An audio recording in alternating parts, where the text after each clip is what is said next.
فاسألوا أهل الذكر إن كنتم لا تعلمون.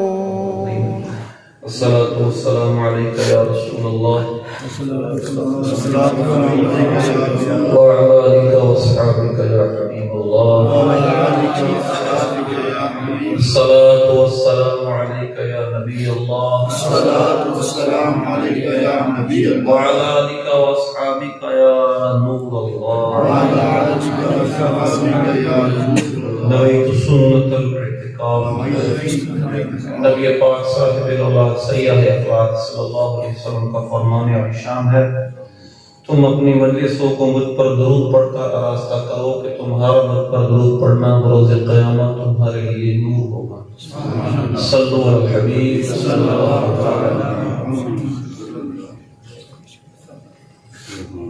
بخاری شریف کی حدیث نمبر 454 ہے، 453 ہے.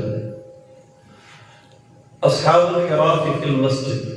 امام بخاری رحمۃ اللہ علیہ نے باب باندھا ہے مسجد کے اندر مشق کرنا، فوجی مشق کرنا. ہر دنیاوی کام مسجد میں منع ہے، لیکن جو کہ جہاد کا معاملہ ہمارے دور میں ہم نے دیکھا نہیں، اس وجہ سے ہمارے لیے اجنبی ہو. حضور پاک صلی اللہ علیہ وسلم کے دور مبارکہ میں آپ کی ظاہری حیات طیبہ میں حضرت سیدہ عائشہ صدیقہ رضی اللہ تعالیٰ عنہ فرماتی ہیں لقد رأيت رسول اللہ صلی اللہ علیہ وسلم یوما على باب حجرتی والحبشۃ یلعبون فی المسجد. اس دن میں نے حضور پاک صلی اللہ علیہ وسلم کے اپنے آپ کو اپنے حجرہ مبارکہ کے دروازے پر دیکھا، اور جو حبشی تھے وہ مسجد میں فوجی مشقیں کر رہے تھے. یعنی فوج جہاد میں کس طرح کافر کو زیر کرنا تھا. اور اس کے بعد میں کیا کر رہی تھی، ورسول اللہ صلی اللہ علیہ وسلم یسترنی بردائہ ان انظر الی داعیہ. حضور پاک صلی اللہ علیہ وسلم کے پیچھے تھی اور حضور پاک صلی اللہ علیہ وسلم اپنی چادر سے مجھے چھپا رہے تھے، یعنی میں ان کو دیکھ رہی تھی. اسی طرح اس سے اگلی حدیث بھی یہی ہے. تو اس سے ایک بات پتہ چلی کہ مسجد کے اندر ایسے یہ دنیاوی کام نہیں تھا، یہ شور و گل نہیں تھا. اس وقت مسجد کے اندر حضور پاک صلی اللہ علیہ وسلم نے حبشیوں کو دیکھا کہ جو مسجد کے اندر فوجی مشق کر رہے تھے، یعنی کس طرح کافروں کو زیر کیا جاتا ہے اس کے ہر طریقے سیکھ رہے تھے. اچھا، اس سے ہمارے علماء نے ایک بات کی، دیکھیں مسلمان کا ہر کام کسی نہ کسی مقصد کے لیے ہونا چاہیے. لہذا وہ کھیل کھیلنا جس میں مسلمانوں کے جسم توانا رہے، نشاط دماغ رہے، یعنی دماغ تر و تازہ رہے، تاکہ وہ دین کی خدمت کر سکیں، نماز کے لیے علم دین سیکھ سکیں، نماز کے لیے اچھے طریقے سے آ سکیں، اپنے بال بچوں کی روزی کما سکیں، اسی طرح وقت پڑے تو جہاد کر سکیں. اس طرح اپنے جسم کو توانا رکھنا یہ مسلمان کے لیے ضروری ہے. ڈھیلا مسلمان اللہ کو پسند نہیں، ہر وقت گرا پڑا ہو چار پائی پہ، فلاں جگہ درد ہے، فلاں جگہ درد ہے. اللہ تبارک و تعالیٰ کو چست مسلمان، چست مومن پسند ہے. تو اس لیے مسلمان کا ہر کام کسی مقصد کے تحت، اگر وہ کھیل کھیلنی ہے اس کی بھی اندر شرائط ہے. ہر کھیل ہمارے لیے درست نہیں ہے. ستر عورت یعنی جو ہمارے لیے اللہ تعالیٰ اس کے رسول نے چھپانے کا حکم دیا، وہ جگہ چھپی ہوں، وہاں عورتوں کی نمائش نہ ہو، وہاں گانے بازے نہ ہو. اس طرح کے اگر کوئی کھیل ہو جس میں دماغ اور جسم دونوں ہی چست ہو اور صحت ملے، تو یہ کھیلنا درست ہے، بشرطے نمازی ضائع نہ ہو. تو لہذا مسلمانوں کے اندر یہ رائے تھا کہ مسلمان اپنے تیر اندازی کیا کرتے تھے، گھڑ سواری کیا کرتے تھے. اس کی وجہ یہ تھی کہ وہ جہاد میں جب وقت پڑے اس وقت تیار ہو، ان کو تیاری نہ کرنی پڑے. تو لہذا مسلمانوں کا اس طرح اپنے آپ کو توانا رکھنا، جسم کو تندرست رکھنا، اس طرح مشق کرتے رہنا، ورزش کرنا کہ جس کی وجہ سے وہ توانا رہے، دین کا کام کرنا ہو، خواہ جہاد ہو، قرآن سیکھنا ہو، سکھانا ہو، خواہ اپنے بچوں کے لیے روزی روٹی ہو، کیونکہ یہ بھی دینی فریضہ ہے. تو لہذا ان مقاصد کے لیے اگر کوئی ورزش کرتا ہے تو یہ کار ثواب ہے. لہذا مسلمانوں کی یہ شروع سے عادت تھی کہ وہ جہاد کی تیاری کرتے تھے، لیکن آج کل کا جو ہمارا معاشرہ اور ہمارا سامنے ہمارے ایمان ہمارے سامنے جیسے ہمارے ایمان ہے، اللہ ہمیں جہاد کا شوق عطا فرمائے۔ جسے پاک کا خلاصہ ہے، جس کو اللہ کی راہ میں شہادت کا شوق نہیں ہے اور ایمان سچا نہیں اس کا، یعنی خلاصہ اور مفہوم تشریح ترجمہ یہ ہے کہ جس کو اللہ کی راہ میں شہادت کا شوق نہ ہو اس کا ایمان کامل نہیں۔ ایمان کامل یعنی یقین کامل کب ہوتا ہے؟ جب مجھے یقین ہو کہ میں جو آپ کے سامنے عمل کر رہا ہوں میرا رب مجھے اس کی جزا دے گا، اس کا مجھے یقین کامل ہو۔ جس طرح یہ میرے سامنے بلب چل رہا ہے، مجھے یقین ہے یہ بلب بھی چل رہا ہے، یہ روشنی بھی دے رہا ہے، میرا آپ سامنے بیٹھے مجھے یقین ہے کہ آپ میرے سامنے بیٹھے ہیں، میں آپ سے بات کر رہا ہوں۔ انسان کو اس سے بھی بڑھ کر یقین اللہ پر ہو کہ مجھے جزا دے گا، اللہ نے جو وعدہ کیا ہے پورا ہوگا۔ جب جس کے دل میں اتنا یقین ہو تو ظاہر ہے اس کو شوق شہادت بھی ہوگا۔ شہید کو اللہ جو اس کے شہادت کے بعد اللہ جو شہید کو انعامات دیتا ہے۔ سائد مولا علی کرم اللہ تعالیٰ وجہ کریم نے فرمایا، جس کا مفہوم یہ ہے، آپ نے فرمایا کوشش کرو تمہیں میدان جہاد میں موت آ جائے، کوشش کرو تمہیں میدان جہاد میں موت آ جائے۔ بستر پر مرنا بہت سخت ہے، بستر پر مرنا آسان کام نہیں۔ لہذا جسے پاک ابن ماجہ کی شہید کو بوقت شہادت اتنا درد ہوتا ہے جتنا چمٹی کاٹتی ہے، موت کا صرف اتنا درد اور اس کے بعد انعامات۔ تو اس لیے جس کو شوق شہادت نہ ہو، اللہ کی راہ میں شہادت مر جانے کا مارے جانے کا شوق نہ ہو، اس کا ایمان کامل نہیں ہے۔ شوق شہادت یہ مومن کا شیوا تھا۔ مومن ہر وقت تیار رہا کرتے تھے، کب اللہ کی راہ میں ہمیں وقت پڑے ہم جائیں شہادت پر۔ سیدنا خالد بن ولید رضی اللہ تعالیٰ، یہ ایک قسمت کی بات ہے، مقدر کی بات ہے۔ ساری زندگی جنگیں لڑی ہیں، ساری زندگی جہاد کی، اسلام آنے کے بعد کوئی جسم کا حصہ ایسا نہیں تھا جس میں کوئی زخم کا نشان نہ ہو، مگر شہادت نصیب نہیں ہوئی۔ آپ آخری وقت یہی کرتے تھے، میں نے ساری زندگی یہی تمنا کی اللہ کے راہ میں شہادت مل جائے۔ تو لہذا ایک بات یاد رکھیں، یہ بھی نصیب کی بات ہے، ہر کسی کو شوق ہے، ہر کسی کو شہادت نہیں ملتی، یہ اللہ بہتر جانتا ہے۔ ساری زندگی بعض صحابہ جہاد کرتے رہے لیکن شہادت نہیں ملی، بس اللہ نے جن کے مقدم میں رکھے تھے ان کو ملی۔ اس وجہ سے یہ شوق ہر مسلمان کے دل میں ہونا چاہیے۔ صحابہ کرام علیہم رضوان کس طرح حضور کی بات کو مانا کرتے تھے، ان کے دل میں سرکار کی قدر کیا تھی، اس واقعے سے سنیں۔ باب امام بخاری بابا التقاضی والملازمۃ فی المسجد، یعنی مسجد کے انسان قریب اگر کوئی اپنے کسی سے قرض لینا ہے وہ مانگ سکتا ہے، یعنی مسجد کے قریب فنائے مسجد میں مسجد کے دروازے پر یہ درست ہے کہ آپ کوئی اپنا قرض مانگ سکتے ہیں جس سے اپنے قرض لینا، یہ بات ہے۔ حضرت کعب بن مالک رضی اللہ تعالیٰ عنہ حضرت کعب سے روایت کرتے ہیں، انہوں نے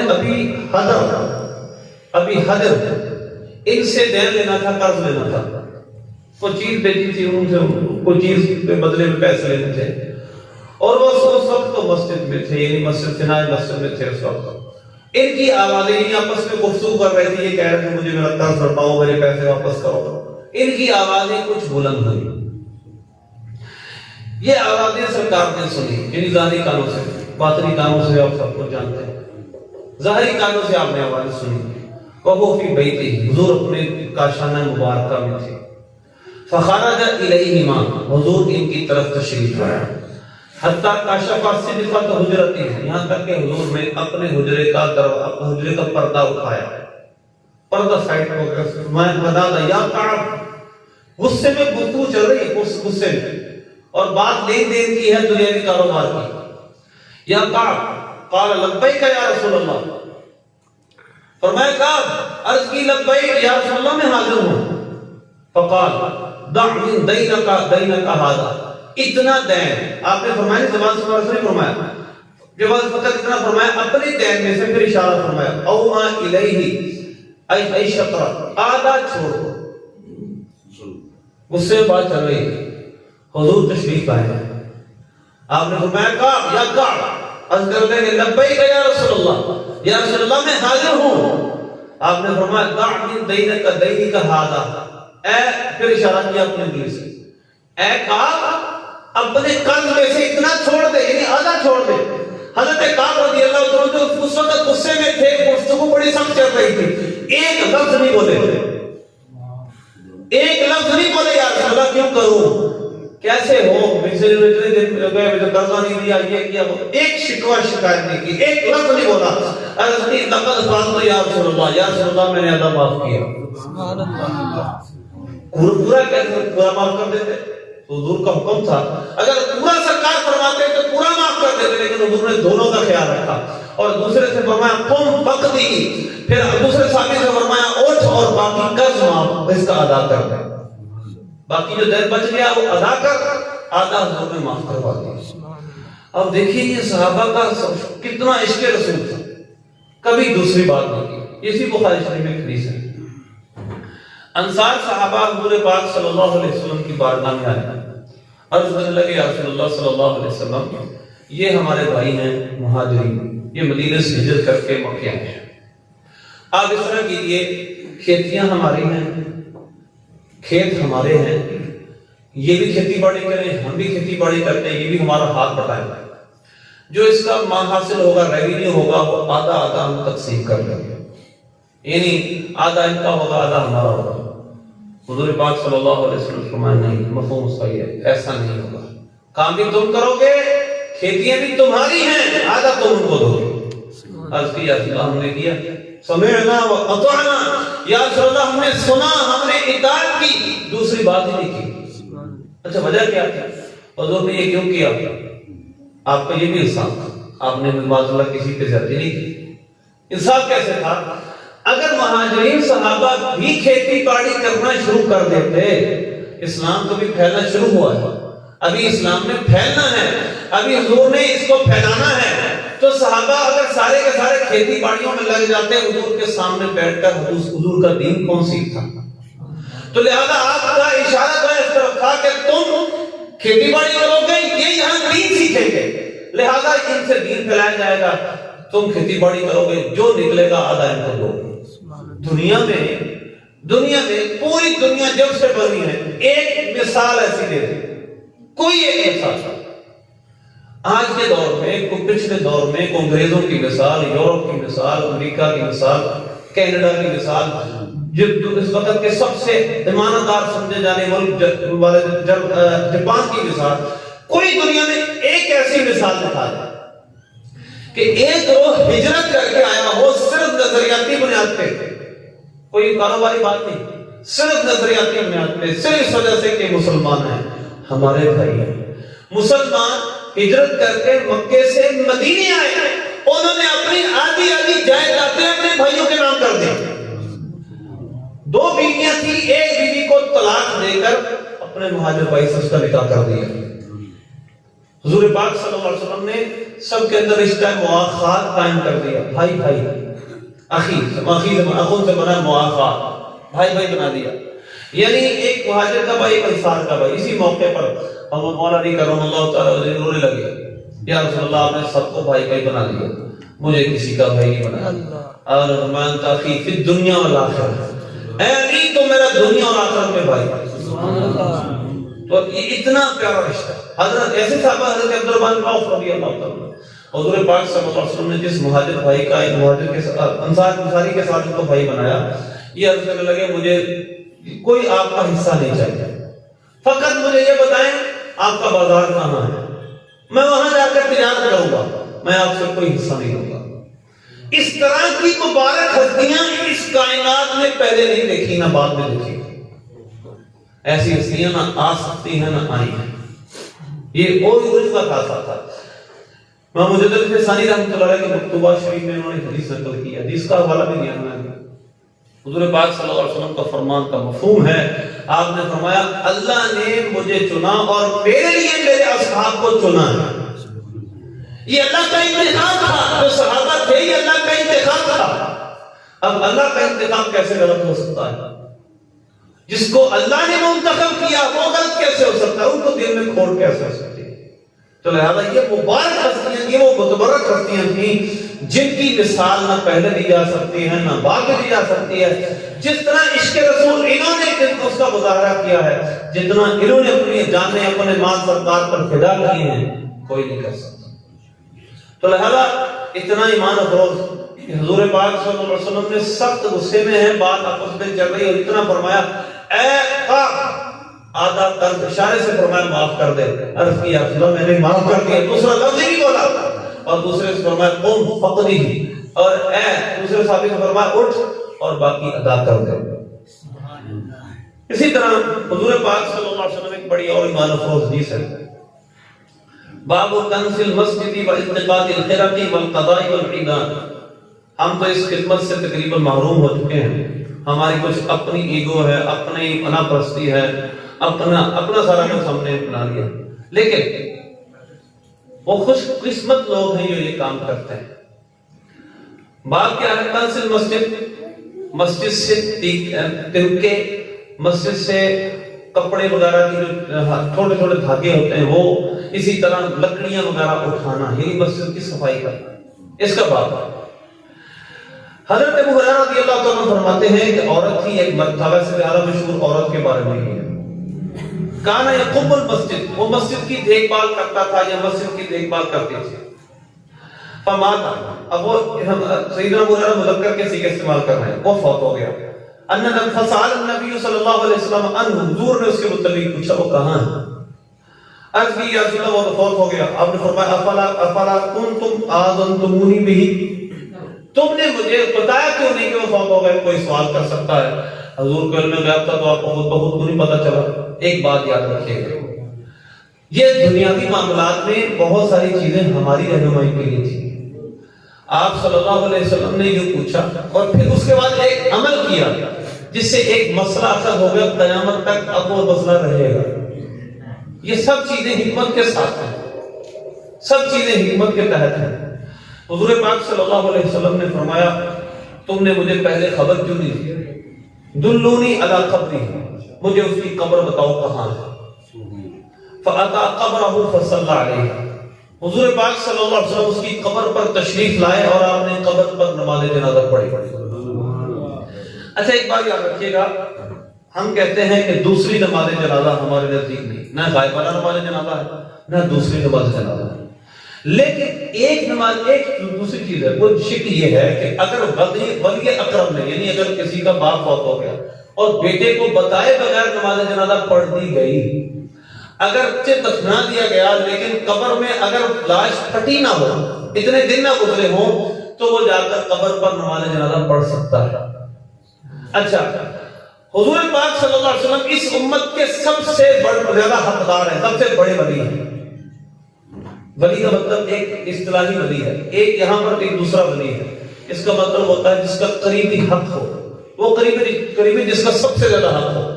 اللہ قرآن پاک میں فرماتا ہے النبی اولا بالمؤمنین من انفسہم، نبی تو مومنوں کی جانوں سے بھی زیادہ ان کے حقدار ہیں. یعنی ہماری جانوں کا ہم پر اتنا حق نہیں ہے جتنا حضور کا حق ہم پر ہے. اتنا حق ہے، اللہ نے قرآن پاک میں فرمایا فلا وربک لا یؤمنون حتی یحکموک فیما شجر بینہم ثم لا یجدوا فی انفسہم حرجا مما قضیت ویسلموا تسلیما. تم میں اس وقت تک کوئی مومن نہیں ہو سکتا جب تک میرا نبی جو تمہارے بارے میں فیصلہ کرتے اس کو من و ان تسلیم نہ کرتے. اور پھر جو سرکار نے فیصلہ کر دیا، میرے حبیب نے جو فیصلہ کر دیا، اللہ فرماتا ہے اس کے بارے میں وہ اپنے دل میں ملال تک نہ پائیں، بس تسلیم کر لیں. سورہ مقصد 22واں پارہ اللہ فرماتا ہے وما کان للمؤمن ولا مؤمنۃ اذا قضى الله ورسوله امرا ان يكون لهم الخيار من امرهم. کسی مومن مرد، کسی مومن عورت کے لیے یہ اختیاری باقی نہیں رہتا، جب اللہ اور اس کے رسول اس کے بارے میں کوئی فیصلہ کر دے تو رد کا اختیار ان کے پاس رہتا ہی نہیں. اس کا بالواقع حضرت زینب بنت جحش رضی اللہ تعالیٰ عنہ، ان کا نکاح حضور پاک صلی اللہ علیہ وسلم نے زید بنت حارثہ سے کر دیا. اب یہ حضور کے غلام تھے، آپ نے آزاد کر دیا تھا، اور متبنہ تھے. متبنہ کا مطلب یہ ہوتا ہے منہ کھلے بیٹے تھے. اب حضور پاک صلی اللہ علیہ وسلم نے ان کے متعلق حضرت زینب کا رشتہ مانگا. اب حضرت زینب رضی اللہ تعالیٰ عنہ کے جو بھائی تھے انہوں نے کو پتہ چلا، وہ سمجھے شاید حضور نے رشتہ طلب فرمایا ہے. اس کے بعد جب ان کو پتہ چلا یہ رشتہ حضرت زید کی حضور نے طلب فرمایا ہے، ان کے دل میں کچھ ملال آیا. انہوں نے کہا کہ حضور کے لیے درست تھا، مانتے ہیں، لیکن حضرت زید کے لیے ہماری سمجھ نہیں آ رہا، ہماری سمجھ میں نہیں آ رہا. حضور پاک صلی اللہ علیہ وسلم کے اس حکم پر ان سے اتنی بات تھوڑی سی ہو گئی. اللہ تبارک و تعالیٰ نے قرآن پاک کی یہ آیت نازل کر دی، وَمَا كَانَ لِمُؤْمِنٍ وَلَا مُؤْمِنَةٍ إِذَا قَضَى اللَّهُ وَرَسُولُهُ أَمْرًا أَن يَكُونَ لَهُمُ الْخِيَرَةُ مِنْ أَمْرِهِمْ. کسی مومن مرد اور عورت، مومن مرد اور عورت کے لیے یہ اختیار ہی نہیں رہتا کہ جب اللہ رسول اس کا رسول فیصلہ کر دے وہ درد کا اختیار رکھتے ہیں، دوسرا کوئی آپشن نہیں. پھر اللہ نے فرمایا اس کے بعد جب وہ ایک پورا واقعہ ہوا تو خیر اتنی بات تو ثابت ہوئی. حضور پاک صلی اللہ علیہ وسلم کا حق ہماری جانوں پر اتنا ہے کہ ہمارا حق بھی نہیں. تو لہذا مومن کے سب سے زیادہ قریب، سب سے زیادہ بڑی اقرب کون ہے؟ سرکار ہے. تو لہذا جب انہوں نے نہیں بتایا کہ آپ کو اطلاع نہ دی تو سرکار مدینہ صلی اللہ علیہ وسلم تشریف لائے اور آپ نے نماز جنازہ پڑھی. اس سے ایک اور بات پتہ چلی، اگر غائبانہ نماز جنازہ درست ہوتی حضور پاک صلی اللہ علیہ وسلم قبر پر کیوں تشریف لے جاتے ہیں؟ وہیں پڑھ لیتے مسجد میں کھڑے کھڑے. ایسا نہیں، آپ بس اس کی قبر پر تشریف لے گئے اور وہاں جا کر آپ نے اس کی قبر پر نماز جنازہ پڑھی. تو قیامت تک ایک مسئلہ ثابت ہو گیا اس واقعے سے کہ اگر کسی کا ولی اقرب یعنی باپ کا بیٹا فوت ہو گیا تو باپ کو نماز جنازہ کے لیے پتہ نہیں بتایا گیا، پہلے پڑھ دی گئی. یا اگر بیٹا زندہ ہے، اس کا باپ فوت ہو گیا ہے تو اس کے بیٹے کو بغیر اس کے باپ کی نماز جنازہ پڑھ دی گئی، تو پھر وہ بیٹا اور جنہوں نے نماز جنازہ نہیں پڑھی اس کے ساتھ باقی نماز جنازہ پڑھ سکتے ہیں. اس کے علاوہ ہمارے احناف کے نزدیک نماز جنازہ دہرانا درست نہیں ہے. اس طرح بہت سارے سرکار صلی اللہ علیہ وسلم نے اسی موقع پر ایک دفعہ آپ نے شراب کی تجارت منع کر دی تھی. پہلے تو اس کی تجارت درست تھی، حلال تھا، اس کو پینا بھی حلال تھا. پھر حضور صلی اللہ علیہ وسلم نے ایک دفعہ مسجد سے تشریف لائے، آپ نے شراب کی تجارت حرام کر دی. اسی طرح بہت ساری اور احادیث بھی ہیں، وقت کافی ہو گیا. انشاءاللہ آئندہ اتوار انشاءاللہ یہاں سے درس شروع کریں گے. اللہ سے دعا ہے اللہ ان کی توفیق عطا فرمائے. اللہ ہمارے دلوں میں اپنے حبیب کا عشق بھر دے، اپنا خوف عطا کر دے. اللہ ہمارے ذہنوں کو، ہمارے خیالات کو پاک کر دے. آمین بجاہ نبی